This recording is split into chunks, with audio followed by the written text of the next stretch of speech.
रुको, कौन हो तुम?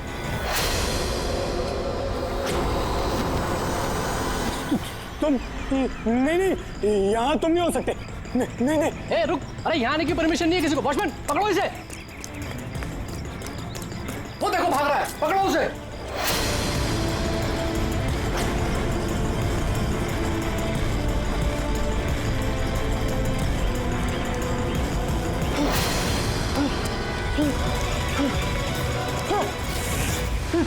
तुम यहाँ भी नहीं, तुम यहाँ नहीं हो सकते।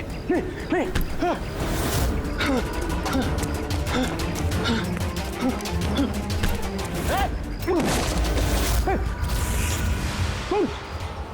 तुम मेरे पीछे क्यों पड़े? तुम मुझे मार दोगे। अरे कौन है? रुक।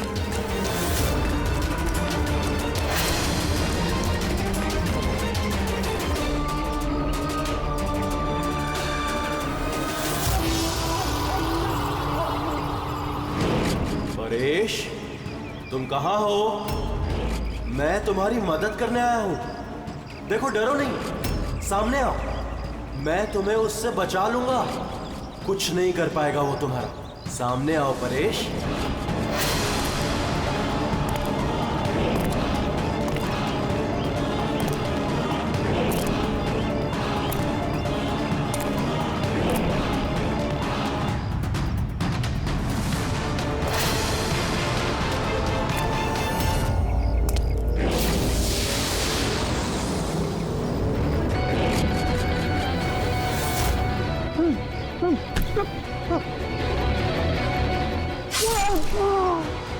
ए, कौन है वहां पे?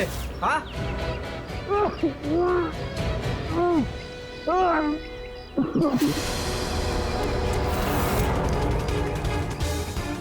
अरे क्या हुआ ये सब? अरे किसने किया? बोलो, बताओ। ठीक तो हो तुम? अरे बताओ किसने किया ये सब?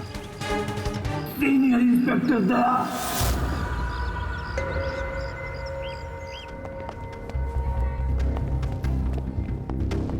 हाँ डॉक्टर साहब। पेशेंट खतरे के बाहर है, लेकिन अभी भी बेहोश है।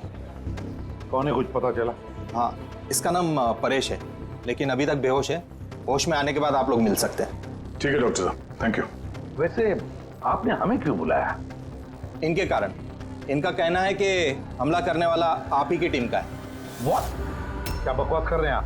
सीआईडी का काम होता है आम आदमी को मुजरिमों से बचाना, हमला करना नहीं, समझा? सब सच बकवास ही लगता है, लेकिन ये बकवास नहीं है। क्योंकि पीड़ित ने खुद मुझसे कहा है। क्या बताया उसने? किसने हमला किया उस पर, बताओ। दया। What? क्या बोल क्या रहे हो? मैंने उस पर हमला किया? हाँ, उसने मुझसे यही कहा है कि आपने ही उस पर हमला किया है और आप उसे जान से मारना चाहते हो। क्या? मैं उसकी जान लेना चाहता हूँ? हाँ सर, मुझे लगता है कि आपको दया को अरेस्ट कर लेना चाहिए। हमें हमारा काम बताने की जरूरत नहीं है, समझा? मुझे पता था कि आप अपने कलीग का ही साथ देंगे। देखा, चोर चोर मौसेरे भाई। ज्यादा जज मत बन, समझा? और तुम्हारी सर्टिफिकेट की जरूरत नहीं है हमें। परेश को कैसे जानते हो तुम? मैं उसे नहीं जानता सर। तो फिर? सर, ये हमारी कंस्ट्रक्शन साइट पर हमें मिला था। हमें देखकर ऐसे बिहेव कर रहा था कि जैसे इसने कोई भूत देख लिया हो,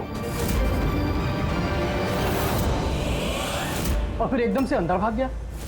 और थोड़ी देर बाद इसकी चीख हमें सुनाई दी। जब हम वहां पहुंचे तो वो बुरी तरह जख्मी हालत में पड़ा था, और उसने उसी हालत में हमें बताया कि उस पर हमला दया ने किया है। मैं एक समय पे दो जगह पे नहीं हो सकता। मैं सुबह से ब्यूरो में था। तसल्ली के लिए तुम वो सीसीटीवी फुटेज देख सकते हो, समझे? लेकिन फिर उसने आपका नाम क्यों लिया? एक काम कीजिए, अब जाइए यहाँ से, जाइए। बहुत बोल दिया। Thank you very much doctor साहब। समझ में नहीं आ रहा था, जब तुम ब्यूरो में ही थे तो फिर परेश ने ऐसे क्यों कहा कि दया ने उस पर हमला किया?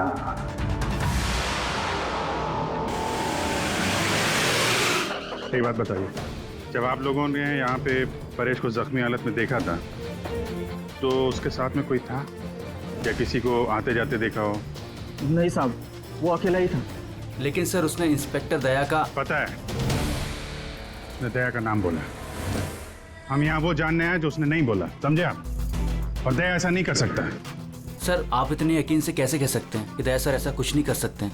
जो आदमी अपनी जान दांव पे लगा के दूसरों की जान बचाता हो वो किसी का खून नहीं कर सकता। खुद से ज्यादा मुझे दया पे भरोसा है, समझे?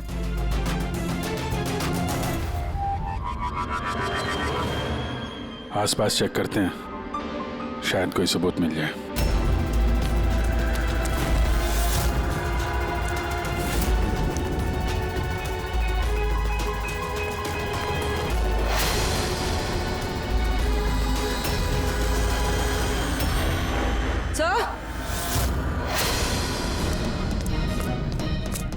सर ये देखिए। ओह नो,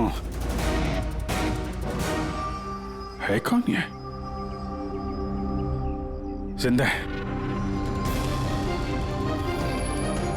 हेलो एम्बुलेंस, ये मालमणी के पास अंडर कंस्ट्रक्शन बिल्डिंग है, वहां पे भेजो जल्दी।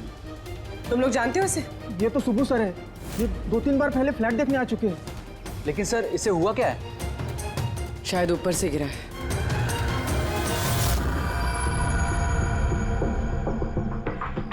ऊपर से गिरा है या फिर गिराया गया है?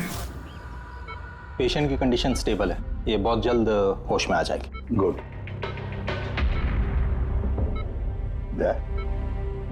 क्या हो गया? इसे तुम ऐसे क्यों देख रहे हो? जानते हो इसे? साहब, अभिजीत तुम यहाँ क्या कर रहे हो? जिस अंडर कंस्ट्रक्शन बिल्डिंग में इस परेश पे हमला हुआ है वहां पे हमें एक और आदमी जख्मी हालत में मिला। और एक आदमी? कौन है वो?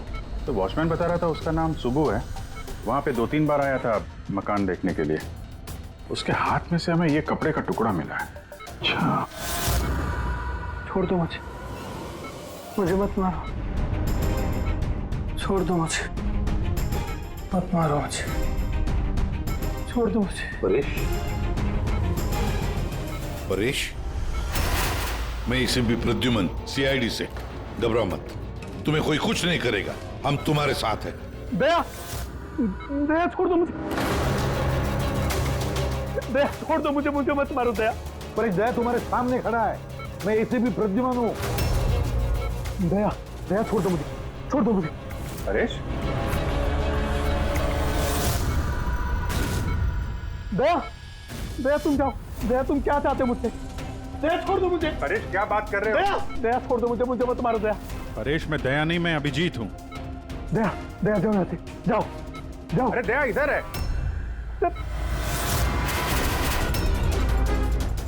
दया छोड़ दो मुझे, मुझे मत मार दो दया। परेश इधर देखो, हम पहले मिल चुके हैं, तुम जानते हो मुझे। दया छोड़ दो मुझे, मुझे मत मारो। सब दया हो, तुम सब दया हो, मुझे मत मारो। डॉक्टर, दया छोड़ दो मुझे, डॉक्टर, दया छोड़ दो मुझे। डॉक्टर साहब, देखिए ना क्या हो गया इसको? दया छोड़ दो मुझे, मुझे एक मिनट, सब दया, सब दया कुछ नहीं होगा तुम्हें, एक मिनट। सब दया हो तुम,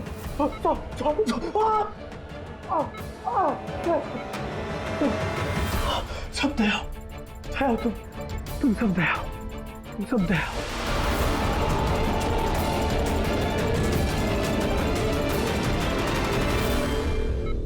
ये चक्कर है क्या?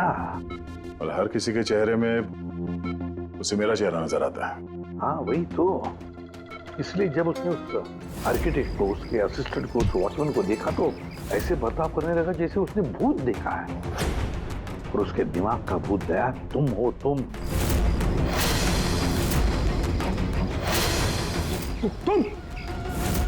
और इसीलिए उसे लगता है कि तुमने उस पर हमला किया है, क्योंकि हमलावर में भी वो तुम्हें ही देख रहा होगा। तो मेरी समझ में ये बात नहीं आ रही सर कि मेरा ही चेहरा क्यों? दया, तुम कह रहे थे ना इसे तुम पहले से जानते हो, कैसे? सर लगभग 15 साल पहले मैंने इसे गिरफ्तार किया था सर। हाँ, और 2 साल पहले ये जेल से छूट गया, और पिछले 2 साल में अलग अलग केस में मैंने इसे 2 बार अरेस्ट किया सर। अभिजीत, ये परेश पुराना मेहमान है दया का। और परेश पे हमला किया किसने और क्यों?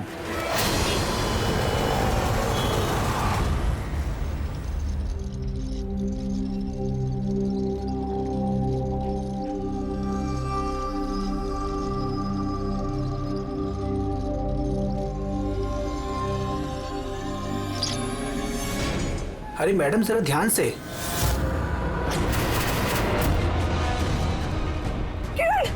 कौन किरण? मैं कोई किरण नहीं हूँ। अरे क्या कर रही मैडम, क्या कर रही हैं आप? आपको कुछ गलतफहमी हो रही है मैम। अरे मैडम, आप ठीक तो हो ना? किरण? कौन किरण?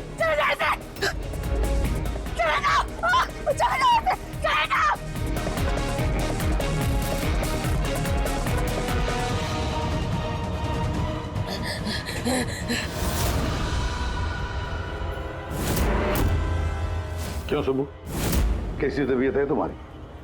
सर, पैर की हड्डी टूट गई है और बाकी इधर उधर थोड़ी सी चोटें लगी हैं। मुझे एक बात बताओ, क्या हुआ था उस दिन? हाँ? वो आदमी सीढ़ियों से भाग रहा था जब मैं उससे टकराया, और जब मैंने उसके हाथ में चाकू देखा तो मैंने शोर मचाया और उसे पकड़ने की कोशिश की, लेकिन तब उसने मुझे धक्का दे दिया और मैं नीचे गिर गया। उसके बाद सर कुछ याद नहीं। सुबह, तुम्हारे हाथ में से हमें वो जो एक कपड़े का टुकड़ा मिला था, लाल कलर के चौकड़ी का, क्या वो उस आदमी की शर्ट का टुकड़ा था?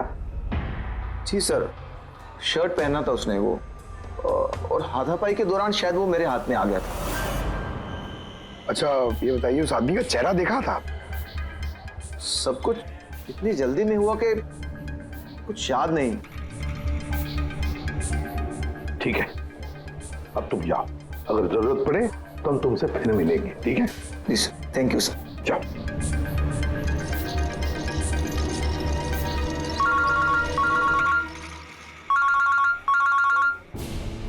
आ गया? क्या? कहां पर? अच्छा ठीक है, मैं अभिजीत और पूर्वी को भेजता हूं उधर। हाँ, अभी अभी। यस। क्या हुआ सर? दया बता रहा था कि किसी सुपरमार्केट में एक औरत आसपास के सभी लोगों पर हमला कर रही थी और हर एक को किरण किरण किरण नाम से पुकार रही थी। देखिए मैडम, हम लोग सीआईडी से हैं, आपकी मदद करने के लिए आए हैं, ठीक है? ये चाकू हमें दीजिए। तुम्हें किरण हो? देखिए मैडम, मैं किरण नहीं हूँ, मैं इंस्पेक्टर अभिजीत हूँ। मैं तुम्हें भी जान से मार दूंगी। मैं नहीं छोड़ूंगी। आप प्लीज नहीं छोड़ूंगी। चाकू रखो। तुम भी किरण हो, मैं बोलता। क्या हुआ? सॉरी। Oh no. अरे क्या हो गया? ये औरत गिर कैसे गई? क्या हुआ? हटिए, आजा। एक्सक्यूज मी, हटिए, पीछे हटिए। एक मिनट पीछे आइए। हुआ क्या है इसको? मैडम सुनिए। क्या हुआ इसे? मैडम, सर ये तो मर चुकी है। क्या? इसके शरीर में टेट्राकोटॉक्सिन या ब्यूरारे नाम का जहर इंजेक्ट किया गया था, जिसकी एक बूंद भी जानलेवा हो सकती है। मगर ये जहर तो हमारे देश में आसानी से नहीं मिलता ना? सिर्फ उसे ही मिलता है जो बड़ा रिसर्च कर रहा हो।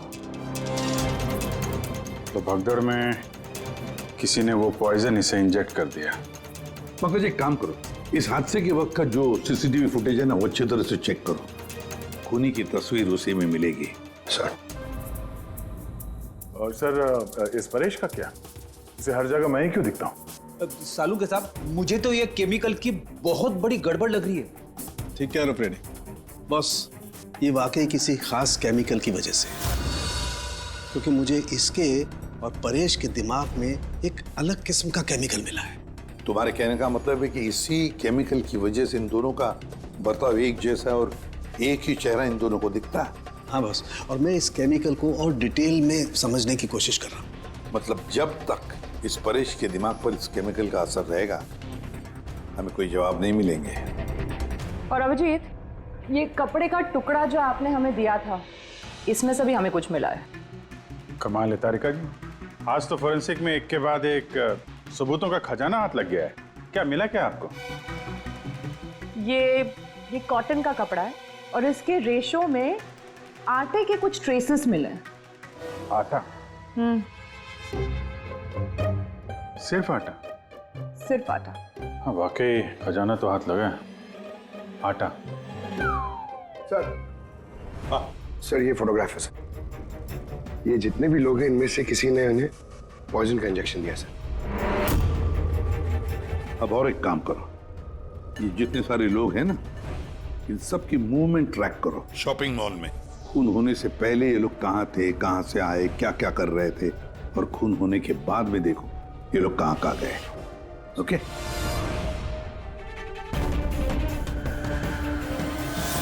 सर, मैंने इस औरत का बैकग्राउंड चेक किया। इसका नाम शिप्रा है। ये एक हाउसवाइफ थी।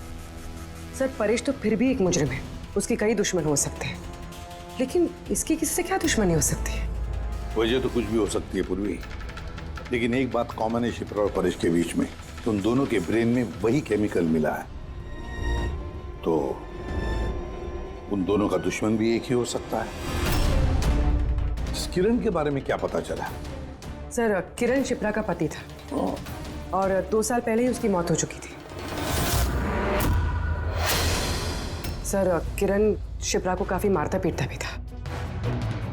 कोई ना कोई बात तो है इस परेश और शिप्रा के बीच में, कोई कॉमन बात, जिसकी वजह से ये दोनों भी उस खूनी के निशाने पर आ गए।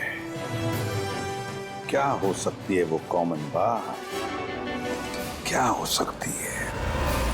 सर, मैं परेश के पड़ोस में पिछले 5 साल से रहता हूँ, पर अजीब बात है सर, ना मैंने उसे कभी देखा, ना कभी मुलाकात हुई।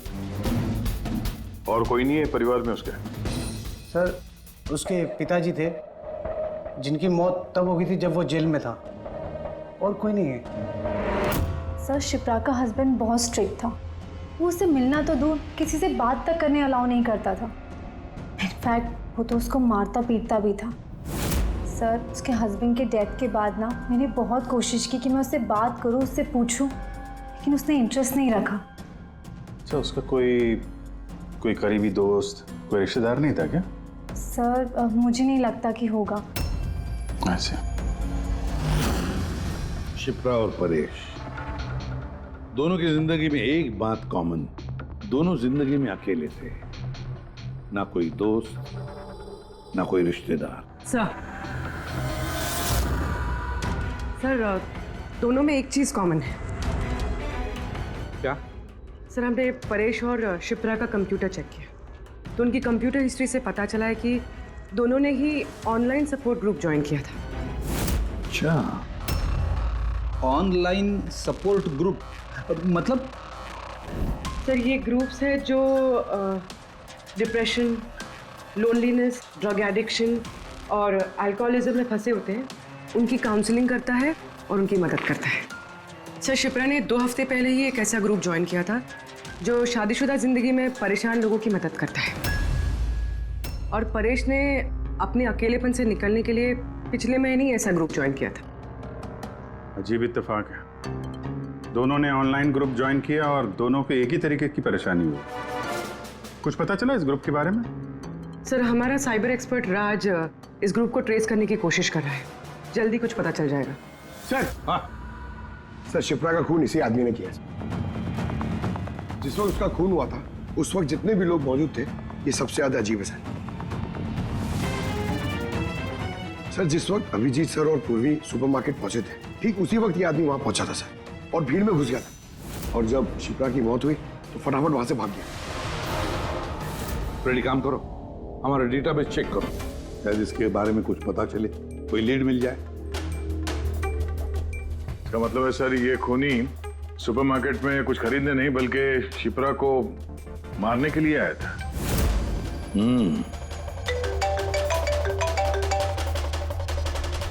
हाँ राज, ओके, ठीक है, तो तुम मुझे एड्रेस SMS कर दो। Thank you. Sir, cyber expert Raj का फोन था, उसका कहना है कि ये दोनों ग्रुप्स एक ही IP एड्रेस से बनाए गए हैं। हाँ, एक ही कंप्यूटर से? हाँ सर। IP का एड्रेस मिला है? हाँ सर, अंधेरी में एक प्रिंटिंग शॉप है, ये दोनों ग्रुप्स वहीं से बनाए गए हैं। बस, तो फिर अभिजीत, तुम और पूर्वी जाओ वहां पर और देखो कौन है इस सबके पीछे और उसका क्या कनेक्शन है। सर, क्या सोच रहे होते हैं? सर, नहीं, पंकज ने भी बताया कि वो खूनी शिप्रा को मारने के इरादे से ही आया था। तो फिर सर, उसे पता कैसे चला कि शिप्रा वहाँ सुपरमार्केट में है और वो लोगों पे हमला कर रही है? वो शिप्रा को फॉलो कर रहा होगा सर। अगर फॉलो कर रहा था तो अभिजीत और पूर्वी के वहां सुपरमार्केट में पहुंचने से पहले वो मार के निकल जाता, बाद में नहीं मारता उसे। अभिजीत को सुपरमार्केट पहुंचने में 20 मिनट लगे और खूनी को भी वहां पहुंचने में 20 मिनट लगे, तो इसका मतलब है दोनों को भी खबर एक ही वक्त पहुंची थी। तो कहीं ऐसा तो नहीं कि इंफॉर्मेशन खूनी को हमसे ही गई हो? हमारे यहां से इंफॉर्मेशन? हाँ, हो सकता है। क्या कहीं ऐसा तो नहीं कि जब हम परेश को देखने गए थे हॉस्पिटल में, उस वक्त खूनी वहां पर मौजूद था और उसने मेरी बातें सुन ली हो? अरे खूनी हॉस्पिटल में कर क्या रहा था? क्या परेश खूनी के हाथों पहले तो बच गया था। हो सकता है खूनी अपना अधूरा काम पूरा करने हॉस्पिटल आया था, परेश को खत्म करना चाहता था वो, इसलिए।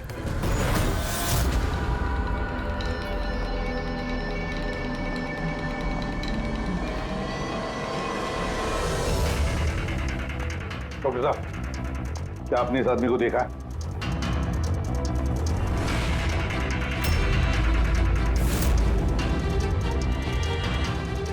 भाई साहब, ये आदमी को देखिए जरा। इस हॉस्पिटल में इसको देखा है कहीं? हाँ हाँ, इसको तो मैंने देखा है। कहाँ देखा है? वहाँ वेटिंग रूम में।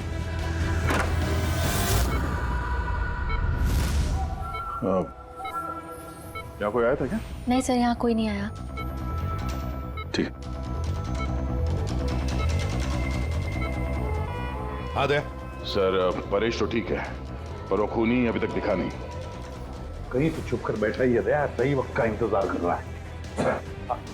वेटिंग रूम में भी चेक किया सर, वहां भी कोई नहीं है। तो यही पता है, पर कहाँ छुप कर बैठा है ये?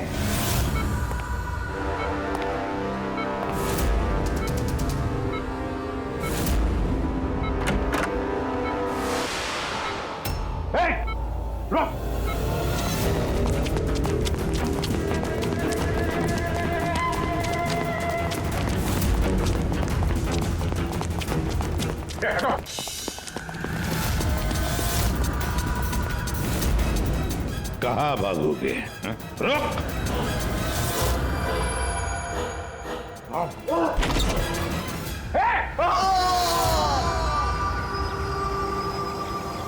My God! हाँ भाई, क्या मिला? सर, ये दोनों साइड डिलीट किए जा चुके हैं, अब वो ऑपरेशनल नहीं है। मतलब अपराधी ने सबूत मिटा दिया? जी सर, पर सर कुछ इंटरेस्टिंग चीजें मेरे हाथ लगी है। क्या? ये देखिए सर, इसी आईपी एड्रेस से, इसी कंप्यूटर से उस तरीके के 6 और ऑनलाइन सपोर्ट ग्रुप बनाए गए हैं। तो लोगों को फंसाने के लिए ऐसे कई ग्रुप बनाए गए हैं? बिल्कुल सर। सर, बाकी ग्रुप डिटेल में चेक कर लेता हूँ। मतलब सर, परेश और शिप्रा के अलावा और भी कई लोग हैं जिन्हें इन लोगों ने फंसाया है। मगर सर, मकसद क्या हो सकता है इस तरह से साइट बना के लोगों को टारगेट करने का? वही केमिकल से रिलेटेड कुछ होगा। ये कुछ मिला रजिस्टर में? हाँ सर। सर, पिछले 3 महीनों में 85 लोगों ने एक कंप्यूटर यूज किया है। सबकी डिटेल्स चेक करनी पड़ेगी। ठीक है सर, ये देखिए, 6 में से 5 ग्रुप डिलीट किए जा चुके हैं, लेकिन अभी भी एक सपोर्ट ग्रुप एक्टिव है और अभी भी उसे कोई ऑपरेट कर रहा है। Enhancing the life of lonely people, मतलब साफ है, ग्रुप बनाया जाता है, तना लोगों को फंसाया जाता है और बाद में ग्रुप डिलीट। तो अब उन्हें एक और शिकार की जरूरत है। एक आइडिया है पूर्वी? कुछ पता चला इस आदमी के बारे में? फिलहाल तो कुछ नहीं। वॉलेट के अलावा इसके पास कुछ भी नहीं मिला है, मोबाइल फोन तक नहीं। तो हमारे पास कोई सुराग नहीं है। दया, ये केस दिखता उतना सिंपल नहीं है, बहुत बड़ा षड्यंत्र है ही है। कई सारे लोग इसमें इन्वॉल्व हैं। ये तो इस खेल का मोहरा लग रहा है सर, वो भी भाड़े का। और इस केस का मास्टरमाइंड अभी भी आजाद घूम रहा है, अपने नए शिकार की तलाश में होगा। जल्द से जल्द ढूंढना होगा सर इसे। हाँ पंकज, आराम से। बस खड़े। ये क्या ही था उनके? सर, आप ये क्या खेल खेल रहे हैं पंकज के साथ? नहीं नहीं, ये कोई खेल नहीं है। बस मैंने बताया था ना, ये केस बहुत ही पेचीदा है, बड़ा कॉम्प्लेक्स है, याद है ना, मैंने बताया था उस परेश के और उस शिप्रा के दिमाग में मुझे एक अलग तरीके का केमिकल मिला था। हाँ, मैंने उस केमिकल को रिप्लिकेट किया और इस पंकज के शरीर में इंजेक्ट कर दिया। What? तू पागल हो गया शाहरुख है? अगर इसे कुछ हो गया तो? अरे कुछ नहीं होगा यार, बिलीव मी, मैं पागल हूं क्या?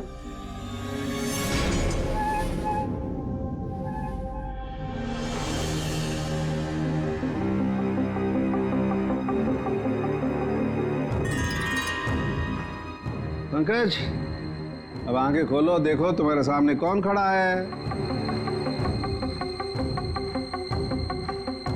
तो फ्रेडी सर है। ग्रेट, ये फ्रेडी सर है ना। अब इस तरफ देखो पंकज, यहां कौन खड़ा है?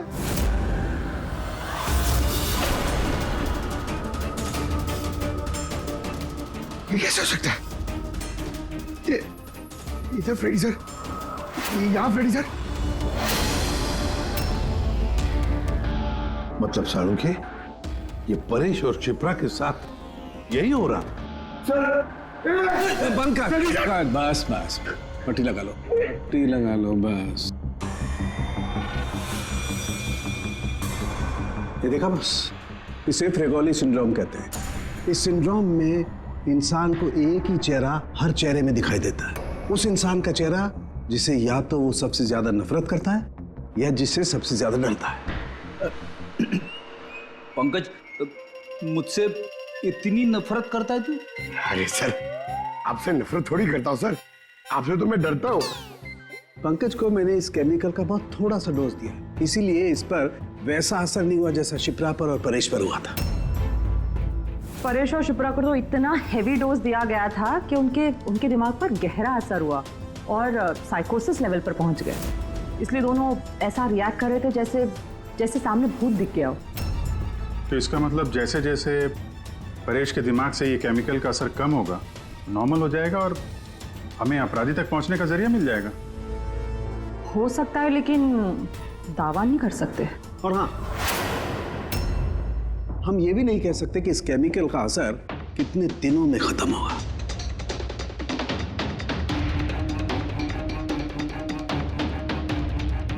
अगर हम परेश के ठीक होने का इंतजार करेंगे तो बहुत देर हो जाएगी। हमें कोई और तरीका ढूंढना होगा, कोई और तरीका। हाँ पूर्वी। सर, मैंने वो ऑनलाइन ग्रुप पे रजिस्टर कर लिया और डिटेल्स भी एकदम परेश और शिप्रा की तरह थी। नो फ्रेंड्स, नो फैमिली, एकदम अकेले। उन लोगों को ऐसे लोगों की तलाश है। ये तुम्हारा ट्रैकर, इससे पता चलता रहेगा तुम्हारे मूवमेंट के बारे में। और ये तुम्हारा कैमरा। हमारे पास सिर्फ ये वॉलेट है सर, उस आदमी की पहचान और असलियत जानने के लिए, और ये कुछ चीजें मिली है साथ में। पेट्रोल पंप का बिल, ये होटल का मैच बॉक्स, खरीदा हुआ मैच बॉक्स, ये नंबर किसका है? ये सेलफोन लगता है किसी? सर, हम इस पेट्रोल पंप पे गए थे, वहां से पता चला सर ये आदमी महीने में 2-3 बार वहां पे आता है, और सीसीटीवी फुटेज में हमने देखा कि वो अपने बाइक पे हर बार अलग अलग नंबर प्लेट लगा के आता है। हाँ, और पेमेंट कैश में करता है। और सर, ये मैच बॉक्स जिस होटल का है वहाँ पे भी हमने पूछताछ की। वो आदमी महीने में 5-6 दफ़ा खाना खाने आता है और पेमेंट भी कैश से करता है। सर, ये नंबर के बारे में आप पूछ रहे थे सर, ये बार में एक लड़की है जो काम करती है, उसका है। वो कह रही थी कि उस आदमी का नाम अशोक है, और 1-2 बार उनसे बात हुई है, फिर वो गायब हो गया सर। मतलब हमारे पास इस अशोक के बारे में सिर्फ इतनी इंफॉर्मेशन है। एक काम करते हैं, ये सारी जो लोकेशंस है ना, पेट्रोल पंप, बार और ये होटल, देखते हैं कहाँ पर है। जरा मैप दिखाओ।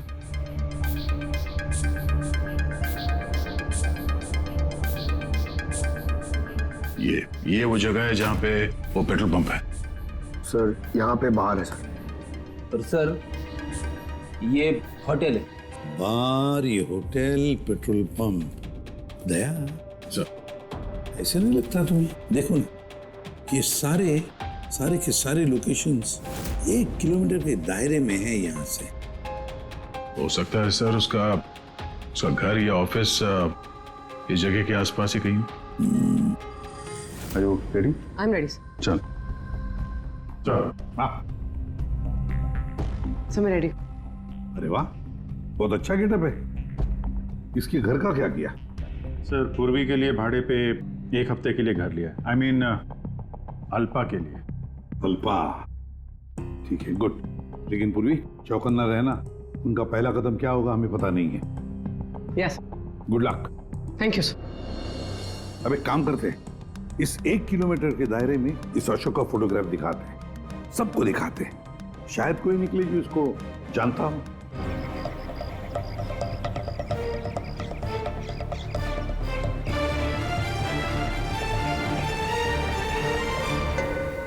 पूर्वी। हाँ सर। चौकन्ना रहना। सर यहाँ पे तो सब ठीक है।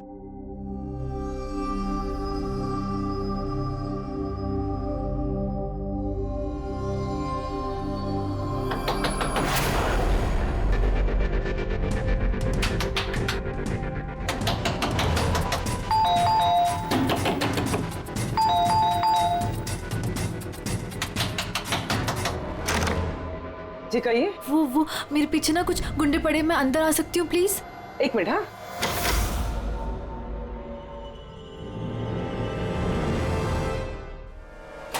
हाँ हाँ जल्दी आओ। क्या क्या क्या हुआ क्या तुम्हें? अरे ये तो आदिति है, शिप्रा की पड़ोसन। वो एक्चुअली मेरे पीछे कुछ गुंडे पड़ गए थे, मुझे समझ नहीं आ रहा था, इसलिए मैं आपके घर आ गई। कोई बात नहीं। Thank you miss. अल्पा। और तुम? अदिति। बैठो। अब प्लीज मुझे 1 गिलास पानी देंगे प्लीज? अभी लाती हूँ।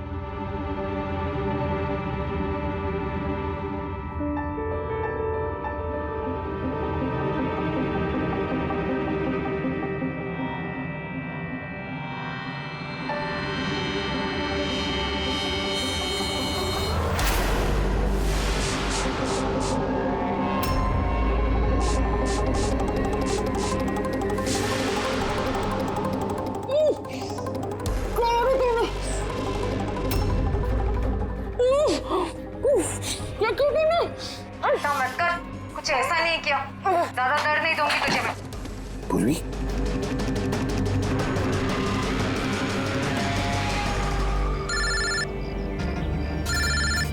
हाँ सर। क्या शिप्रा की पड़ोसन अदिति? सर मैं फौरन वहां पहुंचता हूं। नहीं सर, अब अशोक का भी पता नहीं चला।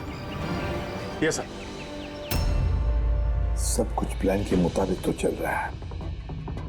अब देखते हैं आदिति पूर्वी को कहां लेकर जा रही है। अरे ये क्या, ट्रैकर एक ही जगह पे मूवी नहीं हो रहा? कहीं ऐसा तो नहीं उन लोगों को ट्रैकर के बारे में पता चला हो, निकाल कर फेंक दिया हो? माय गॉड, अब तक पहुंचेंगे कैसे इन सब तक?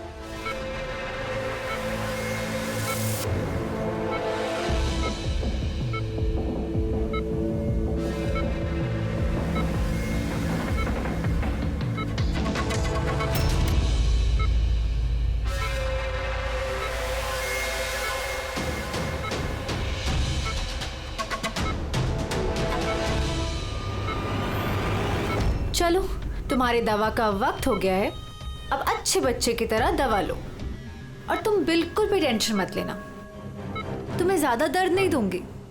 कौन हो तुम? छोड़ो मुझे, छोड़ो मुझे।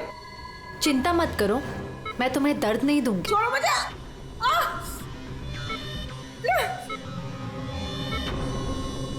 मैंने तुम्हें मना किया था ना कि कुछ दिनों के लिए हम किसी नए लोगों को नहीं लाएंगे, क्योंकि सीआईडी वाले हमें पागलों की तरह ढूंढ रहे हैं। हमारी कोई भी लापरवाही हमें बहुत महंगी पड़ सकती है। सर अदिति का घर बंद था, दरवाजा तोड़ के हम लोग अंदर भी घुसे पर कुछ हाथ नहीं लगा सर। इस अशोक का भी कुछ पता नहीं चल रहा है। सर ऐसा लग रहा है हमारे लिए सारे रास्ते बंद हो गए। नहीं फ्रेडी, हमारे लिए कोई रास्ता बंद नहीं होता, हम सीआईडी वाले रास्ता बनाते हैं। सर वो लोग कहीं पूर्वी को केमिकल इंजेक्शन ना दे दे। नहीं, कुछ नहीं करेंगे वो लोग, पूरी को कुछ नहीं होगा। कोई तो बात हम मिस कर रहे हैं, कोई तो बात है जो हमसे छूट रही है, पर क्या क्या हो सकती है वो बात? सर वो कपड़े का टुकड़ा जो हमें सुबह के हाथ में मिला था? उसके रेशे में आटा मिला था हमें। हाँ सर, आटा। जब मैं अशोक के बारे में रोड पे लोगों से पूछ रहा था, हाँ, तो वहां पे मैंने एक आटा की चक्की देखी थी और उसके पीछे एक पुरानी बिल्डिंग भी है। तो फिर जरूर वो आदमी जिसने परेश पर हमला किया उस आटे की चक्की के आसपास ही रहता होगा, इसीलिए तो उसकी शर्ट पर आटा आ गया। तो ये भी तो हो सकता है कि परेश पे हमला करने वाला अशोक ही हो। सर वो कपड़े का टुकड़ा भी अशोक का ही हो सकता है। ये भी हो सकता है कि परेश पे हमला करने वाला और ये अशोक दोनों एक गैंग के लिए काम करते हो और वो गैंग आटे के चक्की के आसपास होगा। सबके सब आटे के चक्की के आसपास ही हो गया अभिजीत, और पूर्वी को भी उस चक्की के आसपास ही रखा होगा।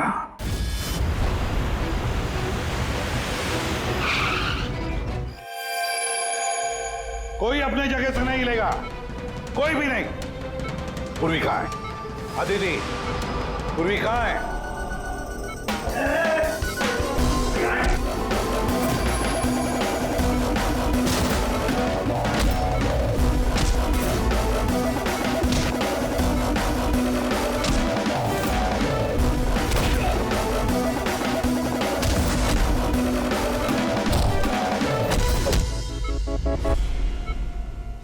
सब नर्सेज और डॉक्टर इस तरफ आ जाओ। चले। चलो तुम भी जल्दी। डॉक्टर अदिति, पूर्वी कहाँ है? पूर्वी कहाँ है?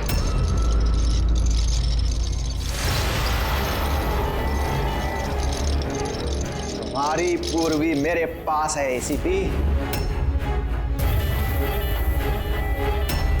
सुंबू तुम? हाँ, मैं। जिसे तुम लोग यहां वहां खोज रहे थे ना, वो तुम लोगों के साथ ही था। मुझे देखकर अफसोस तो हो ही रहा होगा ना।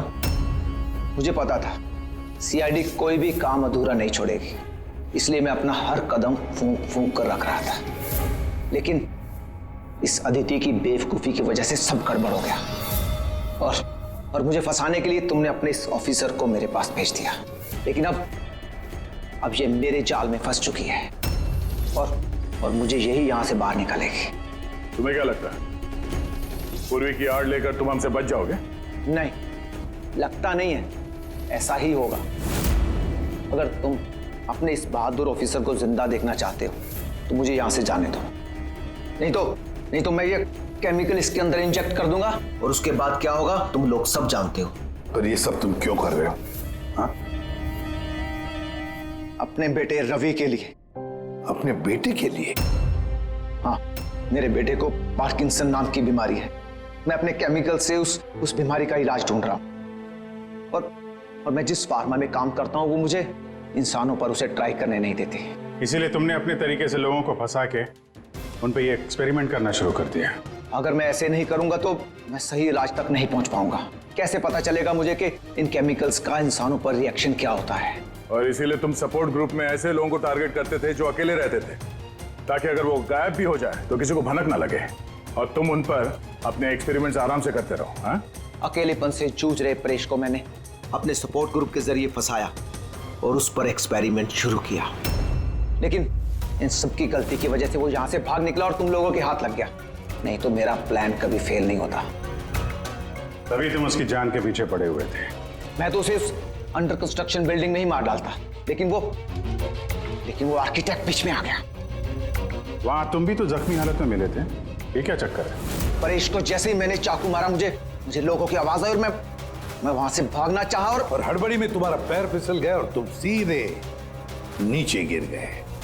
मैं तो वहां से भी भाग जाता, लेकिन मेरे टूटे हुए पैर की वजह से मैं भाग नहीं पाया। और इसीलिए तुमने विक्टिम होने का ढोंग किया ताकि तुम सेफ भी रहो और किसी को तुम पे शक भी ना हो। और तभी तुम लोगों की नजर मुझ पर पड़ी।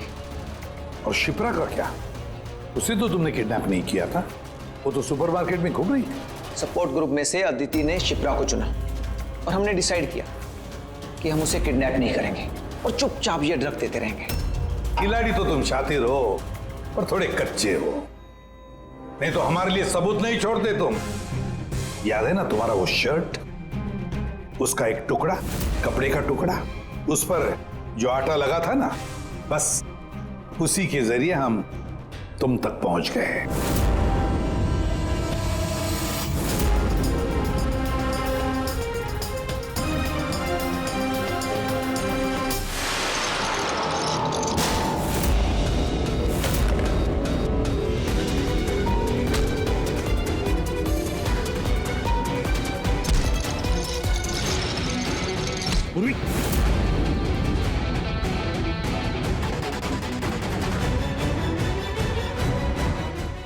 देखो, हाँ?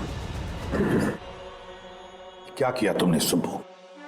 कभी सोचा है? हाँ? अपने बेटे को बचाने के लिए तुमने न जाने कितने लोगों की जान दांव पर लगा दी, पर यह नहीं सोचा ना कि सही क्या है, गलत क्या है।